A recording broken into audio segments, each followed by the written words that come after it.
Welcome to this explainer. Imagine waking up to find the central artery of global trade just severed.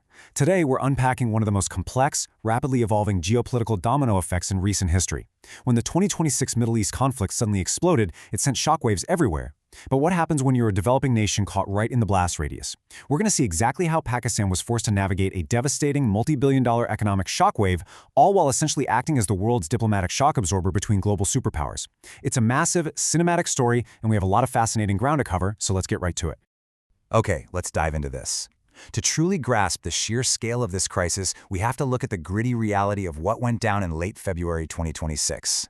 Joint U.S. and Israeli airstrikes hit Iran, triggering an incredibly rapid retaliation. But here's the thing, this didn't just stay a regional military dispute. No, it instantly morphed into a global economic crisis. Why? Because the conflict choked the Strait of Hormuz. Think of this strait like the central breathing tube for global trade.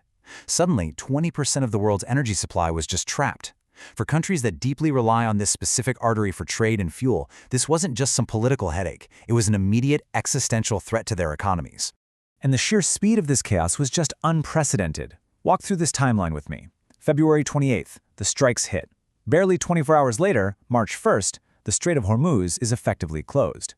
Global trade routes severed. Things were moving so frantically that Pakistan simply couldn't wait for the international community to sort it out. By March 9th, the Pakistan Navy independently launched Operation Muhafiz al-Bar. They literally deployed their own naval assets to escort and physically protect Pakistani merchant ships and oil tankers to make sure they reached Karachi safely. They had to secure their physical survival at sea a whole month before diplomatic talks even began on April 11th. Which brings us to Section 1, the economic shockwave, a vulnerable jugular. To really understand this vulnerability, I want you to picture a towering house of cards built on a single, incredibly fragile foundation. According to the PIDE report, a staggering 81.6% of Pakistan's vital energy imports transit directly through that narrow, volatile, and now totally choked Strait of Hormuz. 81.6%. That isn't just a number on a page. We're talking about the actual fuel that powers their factories, the diesel running their transport trucks, and the natural gas keeping the lights on in people's homes. When the strait closes, it's literally like tying a tourniquet around the country's economic jugular. Now, what's really interesting about this slide is how that tourniquet translates into a visceral, immediate financial blow. The PIDE analysis paints a very stark picture. With the closure dragging on, Pakistan is staring down a massive $2 billion direct export risk to the Gulf countries. At the same time, they're looking at a $3 billion drop in imports, essentially starving local industries of the raw materials they desperately need. But the absolute most devastating figure here, that $4.5 billion increase in the energy import bill. And that happened because Brent crude spiked from $71 a barrel to $119 practically overnight, with real threats of pushing past $170.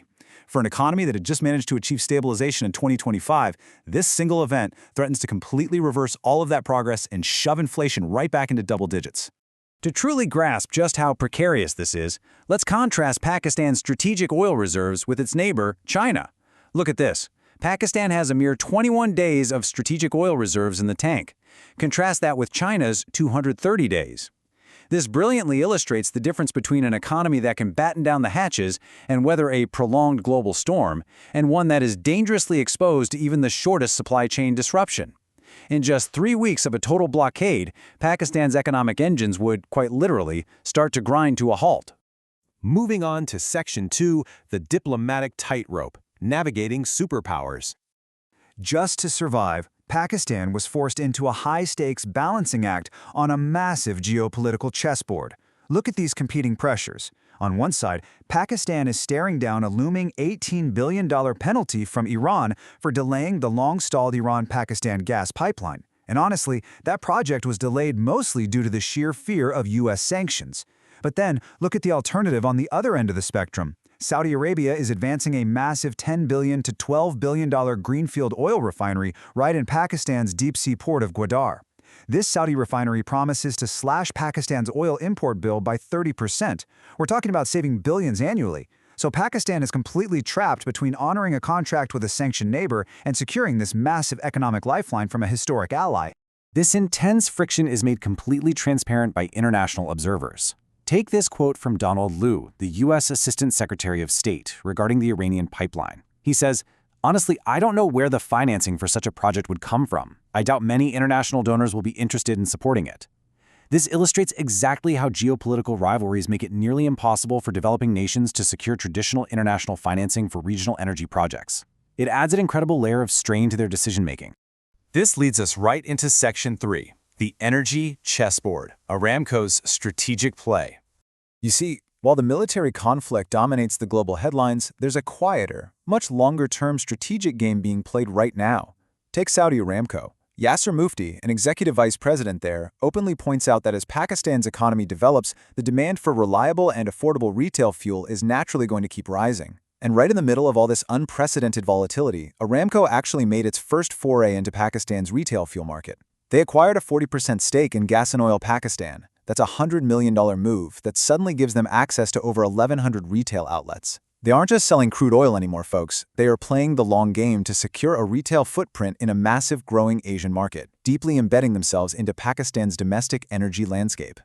And this brilliantly illustrates how Pakistan actually managed to transform its immense vulnerabilities, all that economic exposure and competing regional pressure, into genuine diplomatic leverage. Because Pakistan maintained official neutrality, because they refused to host foreign military bases, and because they showed remarkable military restraint during prior conflicts in 2025, they emerged as the only acceptable mediator. Between April 11th and 13th, 2026, senior delegations from both the US and Iran converged in Islamabad for their first direct talks since 1979. It's wild to think about. Pakistan facilitated a ceasefire by leveraging the trust they had built with Iranian leadership, combined with a surprisingly strong personal relationship that was forged during a historic White House lunch between the US president and Pakistan's military leadership. In the end, they became the crucial shock absorber for the entire world. Which brings us to our final part, Section 4, Strategies for Survival, Rerouting the Future. Because, let's be real, diplomacy alone isn't going to keep the lights on. How does a nation permanently safeguard its economy against a global trading system that just proved it can fracture overnight? Well, the PID report provides some very specific, actionable recommendations, as you can see here. The immediate, short-term fix requires Pakistan to physically reroute its oil imports away from the Persian Gulf. By shifting those imports over to the Yanbu port in the Red Sea, they can completely bypass the volatile Strait of Hormuz flashpoint. But the long-term, permanent solution? That requires an aggressive shift towards indigenous renewable energy, so they simply require less imported oil in the first place. To survive in this volatile new era, the broader mitigation steps really require total diversification. Pakistan absolutely must embrace CPEC 2.0, the China-Pakistan Economic Corridor. They have to transition this mega project from just laying down physical roads to creating vibrant industrial ecosystems that open up entirely new trade routes toward China and Central Asia. They also need to secure alternate oil from places like Russia and Nigeria, ensuring a single regional war never threatens 80% of their supply again. And above all else, they have to maintain a strictly neutral foreign policy alignment. They need to act as a friend to all and a proxy for absolutely none. Which brings us to the ultimate question we have to ask ourselves as we watch these events unfold. As extreme geopolitical volatility becomes our new normal, will this 2026 Middle East crisis permanently fracture and redraw the map of global trade? Or will nations like Pakistan, having been forced into the absolute crucible of crisis, actually succeed in leveraging their strategic geography to build a truly resilient, shock-proof economic ecosystem?